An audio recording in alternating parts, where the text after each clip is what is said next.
Now, Bismillahirrahmanirrahim. After the amacrine cells, we are going to discuss the ganglion cells and the optic nerve fibers. So, what happens is that rods are 100 million in number, cones are 3 million in number, and ganglion cells are 1.5 million in number. So, on a single ganglion cell, two rod cells, 60 rod cells and two cone cells, they come to a single ganglion cell, which leads into a single optic nerve fiber, which leads into the brain. Now we'll talk about the retina, its peripheral and central region. We know in the peripheral region of the retina, this has more rods because rods are more sensitive, so this region is of greater sensitivity. And 200 rods in the peripheral retina, 200 rods are synapsing on a one ganglion cell, whereas in the central region, there are more cone cells, and cone cells are like they have greater visual acuity, that is greater differentiating power. So they're not cone cells are not very much sensitive, rather they are having higher visual acuity, and one cone cell is synapsing on one ganglion cell. Due to this mechanism, they have greater visual acuity. Now, rods in the peripheral region, rods are slender and cones are conical, whereas in the central region, rods are absent, whereas the cones are slender. This is the main mechanism of the ganglion cells that are present in the peripheral and the central regions. Now we will talk about various different classes of the ganglion cells, which the ganglion cells can mainly be classified into W, X, and Y ganglion cells, the P and M ganglion cells that are the primates had, and another type of ganglion cells. So first classification is based on the W, X, and Y cells classification. So W cells, they have slow velocity. They mainly receive their excitation from the rod cells, and they are transmitted by small bipolar cells. And amacrine cells, they have broad fields in peripheral retina. They are sensitive for detecting directional movement like the amacrine cells. They are important for crude rod vision because they are present in the peripheral region, and periphery has more rod cells. So ganglion cells, the W ganglion cells, are majorly responsible for detection of the rod vision. Now we have X cells. The X cells are like medium. Their excitation is from the cone cells, and they have small fields. They have dendrites that do not spread, and they have discrete retinal locations, like the images that are formed in them, they have discrete retinal locations and transmit fine details of the visual images to the brain through the optic nerve fibers. And they have color vision. The W cells, they had achromatic vision. X cells, they have colored vision. And now the Y cells, they are largest of all the this classification of cell WXY, and they are 50 meters per second, or they carry the impulses at a rate of 50 meter per second or faster. They have broad dendritic fields. In the W cells, we can have broad dendritic fields. In the Y cells, we can have broad dendritic fields, but in the X cells, the dendritic fields are smaller. Y cells cannot specify the image location onto the retina, and their instantaneous appraisal of the central nervous system for event, they are going to apprise the central nervous system instantaneously of any event, any change in the light or sound, majorly light that is happening in our eyes. Now we have another type of cell that are the this second type of classification is based on the P and M classification. Now this classification is based upon the primates.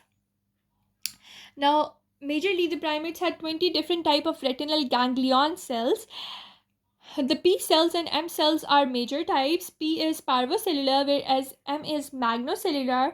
P is responsible for color vision and slow movement detection, whereas M is magnocellular. It is the response for low contrast and rapid movement detection. Now, P cells majorly they have beta cells, which are also known as the mid-get cells, and they transmit the nerve signals.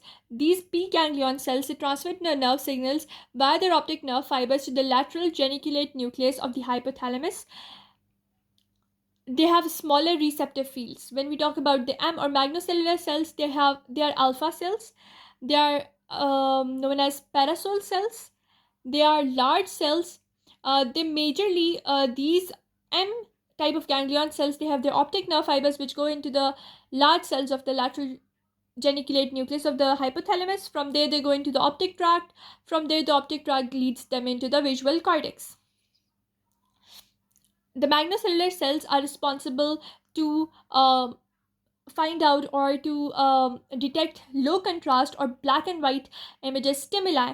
That is why they are low contrast cells, whereas the P cells, they're responsible, they're very much sensitive to color, and because of their sensitivity to color, they can detect color fields.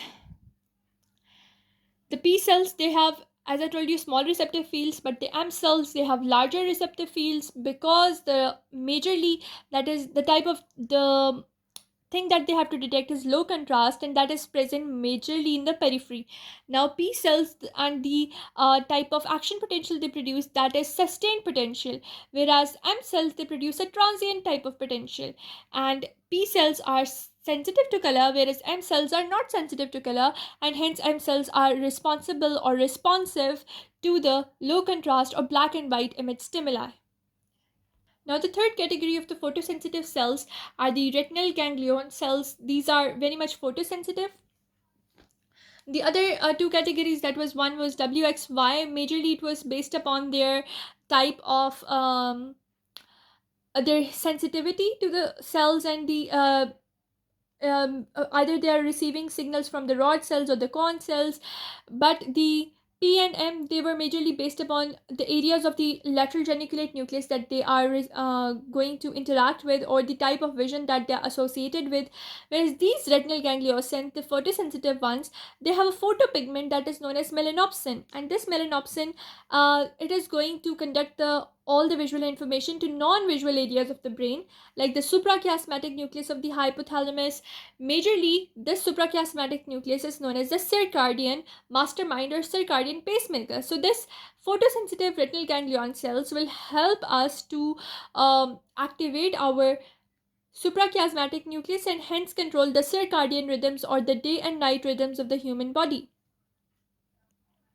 Now, the type of action potential that is produced in the ganglion cell is majorly an action potential, and it is a continuous action potential. As I told you that we were discussing that the rod cells, cone cells, the bipolar cells, the till the level of the ganglion cells, all the type of the impulses that were coming, that were electrotonic conduction. But now, after the ganglion cell, the conduction is going to be known as the action potential, and this is not a all in an action potential, rather it's a sustained action potential. Even when it's unstimulated, it keeps on going on, like for at a speed of 5 to 40 per second.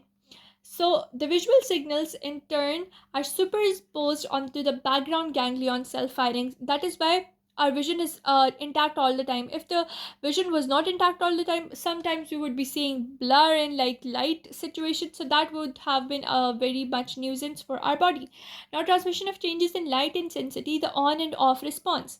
What happens is that our retinal ganglion cells are very much important because they are very much sensitive to the intensity of the light that is coming to the eye. They are sensitive to changes in intensity of the light. Firstly, we can see this type of figure. In this type of figure, you can see that the this level where the activity is very much high, this level is known as the excitatory field, and the start of the excitatory field will be the on process, whereas the off ending of the excitatory field will be the off process. And when there is lateral inhibition, that is due to the horizontal cells or amacrine cells, then there is no excitation at all. No signals can be seen. This type of lateral inhibition allows the sharpening of the signal, prevents the diffusion of the signals. Now what happens is that the first turned on, but these impulses decrease rapidly in the next fraction of the second. The lower tracing is from the ganglion cell located laterally to spot of light. So they are saying that the one that is receiving the impulses directly, it is being excited, whereas the one that is located laterally, it is being inhibited, and the lateral thing is causing it to be turned off. The opposite directions of the responses to light are caused respectively by depolarizing and hyperpolarizing bipolar cells. Why is there lateral inhibition in one point? Why is there excitation in other point? This is majorly controlled by bipolar cells. As I told you, the bipolar cells are also involved in lateral inhibition, and in this case of retinal ganglion cells, they are being laterally inhibited by the bipolar cells, which are just present above them. Also, their amacrine cells are there, and the amacrine cells, they have transient nature, and because of their transient nature, their short-lived responses, we can see the responses uh, occurring very fastly. The capability of the eye to detect changes in the light intensity is strongly developed in the peripheral retina and the central retina. Due to this capability of our eye to detect the changes in the light, we can apprise our brain of our surroundings.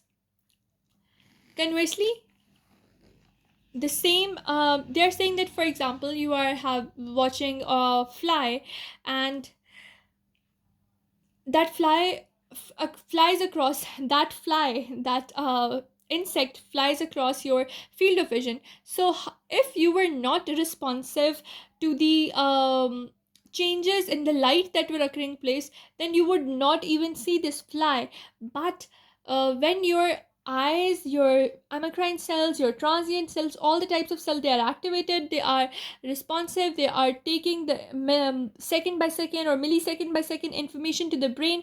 Due to this, what will happen, that this, even a simple fly that is disinterrupting our field of vision, that causes an image to be formed onto the retina. So that is how the retinal ganglion cells are very much important in our body. In the next